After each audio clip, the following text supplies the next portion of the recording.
Star Wars Outlaws is promising to be a very interesting game, especially for Star Wars fans. We have some cool info about the game and even a few details you might have missed. The game is set in the original trilogy era just after the Battle of Hoth. We're likely to see plenty of ex-Republic and ex-Clone Wars remnants to explore. You're playing as a human being who isn't a finished character, who hasn't seen the entire galaxy. This world is filled with these different syndicates and you're going to find yourself in situations where you have to make choices. Kay Vess is a rookie scoundrel who's not a Sith, not a Jedi, not a rebel and couldn't care less about what's happening in the battle. So you start to think from the perspective of who Kay is going to be. The fans also understand that not every Star Wars game needs to be full of Jedi and most of them appreciate this new approach from a normal person perspective. Kay's weapon has 3 mods, a standard fire mode and a mode that disrupts shields. There's also a stun one that takes down enemies in one hit, but it's on a cooldown. The game has a special move similar to the Deadeye system from Red Dead Redemption 2. The game goes into slow motion, you mark your targets and you watch them crumble. There is no traditional skill tree. You need to find experts in the world who will teach you things. In exchange, you need to do tasks for them, complete challenges, etc. Fans are loving this idea. It is seen as a more fun way rather than just pressing X and upgrading. The creative director said the main story will be around 30 hours and in order to complete 100% the game, you will need about 50 to 60 hours. But hours don't really matter, it's all about the content not being repetitive and having variety. For example, we can have a 100+ hours game like Valhalla with repetitive, quite boring, bland content, or we can have a game with less hours but not repetitive and fun. From what we know so far, lightsabers and force attacks are both absent from the game and this might come as a disappointment for many, but there will be side quests and interesting things to do in the game. You will have choices that you can make, but there is only one golden path to the main story, and the game doesn't have multiple endings from the look of it. The people that played the game before launch said that climbing and jumping felt like the one in Uncharted, so it means it's really good and it's realistic. You can also pick up other weapons from the NPCs. In the game, you can also become a co-owner of a moisture farm. If you help someone who has gambled and lost his moisture farm, you can finally help him and get a reward and become an owner. This will generate passive income for you. Of course, people are now hoping you get to own other properties just like in GTA, but this remains to be seen as the game launches. Something I noticed during the ship flights is that you have the option to punch it, like Han Solo says, and go into hyperspace. In the game, in certain locations, you will be able to eavesdrop and get vital information on certain quests, some taking you to other planets. This is what has been said in the latest Ubisoft presentation. Reputation is going to be everything as we try to deal with crime syndicates with our trusty and adorable sidekick Nix. The game will involve a crime system similar to that of GTA and Red Dead Redemption 2. Every player will have a different profile of their reputation with the various syndicates throughout the game, and you'll see them play out throughout the story. You can even betray Jabba the Hutt if you're feeling bold enough. All these player traits might have led some to believe that there's going to be multiple endings in Outlaws, but Kavari's comments make it seem like the game needs to have one definitive ending to feed the entire overarching Star Wars universe. The criminal syndicates within the Outlaws universe can take a liking or disliking to Vess depending on the player's actions. But if you're in their good books, you'll unlock exclusive quests, special prices at their vendors, access to locked off areas. But if you're in their bad books, they're going to send people to chase you down and there'll be consequences in terms of credits or some sort of monetary punishment. Regarding the map sizes for each planet, the creative director Julian Gerardi said that one planet will be the equivalent of 2 or 3 zones in Assassin's Creed Odyssey. We won't have procedural generation for the planets in Star Wars Outlaws. Each planet will have characteristics that set it apart and also elements from the movie. On Tatooine, Mos Eisley is a big part of it, but there's also a lot of the dunes, the canyons, and things that you really expect. We will have the moisture farms there and the cantina. Toshara planet will be thrilling to traverse. There is a big urban location there, a big city in it.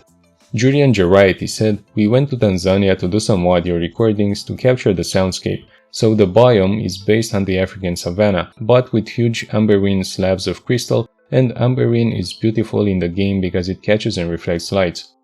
The main city Mirogana is carved into one of these huge mountains right in the middle of it, sandwiched in the middle of it, and the pillars are made out of amberine. And all these simple but really defined little elements make something that is completely fresh but still relatable."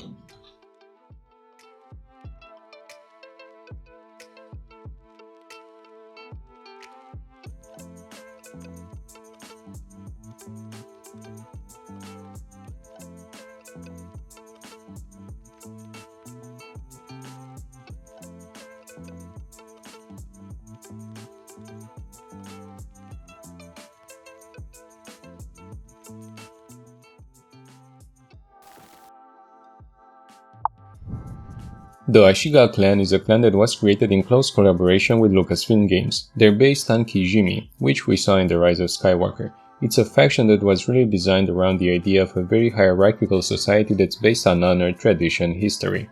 Their visuals are much more inspired by insects, and they propose a gameplay challenge for the player in terms of NPCs that are really contrasted to everybody else.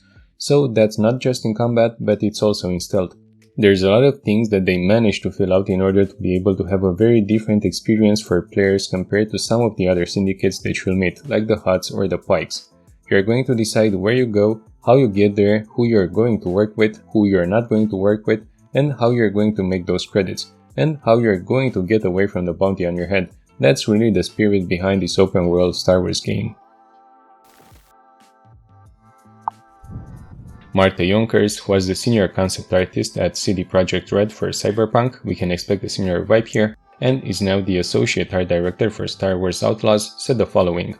Kay does have her own style, so she has a way of dressing, but there will be different gear sets. Actually, you'll have a top part, the holster, and the bottom part, and then you can mix and match. And these gear sets will also have an impact on your statistics. We also have transmodification, which means that if you want to look a certain way but you want to have the stats of another set, you can actually pick your look and then have the gameplay benefits of a certain gear set. So there's actually a lot of freedom in that, but Kate does have her own style. So you know she always pops up the color of her jacket, so she will do that on the gear sets as well. The Ashiga Clan is a brand new addition to the Star Wars canon. With a large presence on Kijimi, it serves as an operational base for the Molito species, first introduced in The Force Awakens 2015. Reputation plays a role in what content is available from each syndicate, so I imagine as you climb the ranks with a faction, you gain access to their higher level missions, which could include some bounty hunts. People also want to see the Cantina band in Star Wars Outlaws, and we definitely expect to see them or a similar band playing in some of the bars in the game. Star Wars Outlaws will also introduce us to Toshara, a new location for the Star Wars universe, which you can catch a glimpse of at 120 and 210 marks in the first trailer.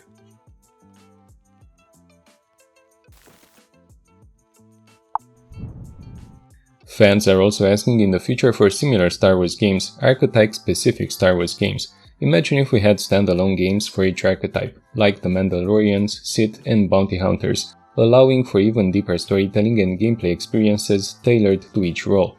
An Imperial Agent game sounds like a great idea. It could have a complex narrative delving into Empire politics, betrayal, and high-stakes missions. Diverse mission types ranging from investigating a rebel informant in an Imperial casino to completing objectives behind enemy lines in the midst of a battlefield. There is room also for stealth gameplay, with cool assassinations and the use of advanced Imperial tech. An Imperial Agent game could offer a unique and morally ambiguous story that challenges players to navigate the complex world of the Empire, allowing us to stay loyal to the Empire if we choose so. Players cannot land anywhere on a planet. You have to choose from preset landing and takeoff locations. The flight controls will be restricted. Creative director Julian Geraghty said that flying freely above the planet was something that we chose to not do because it was going to take us a huge amount of effort for a very little payoff. Players are provided with the ability to travel through space within the near orbit region of each planet or moon. The Trailblazer is equipped with a limited supply of missiles from the ship's lasers, the speed boost, and the hyperdrive. The hyperdrive launches the ship into hyperspace, which is how players will travel to each of the game's planets. There will be different towns and cities to explore within each planet, and if you get on the wrong side of the ruling party, you'll be able to hop into your spaceship, which is the Trailblazer, and use hyperspace to reach somebody different. Hope this video worked well for you. Thank you very much for watching the entire video. Don't hesitate to like the video and subscribe, and I wish you all the best. Goodbye.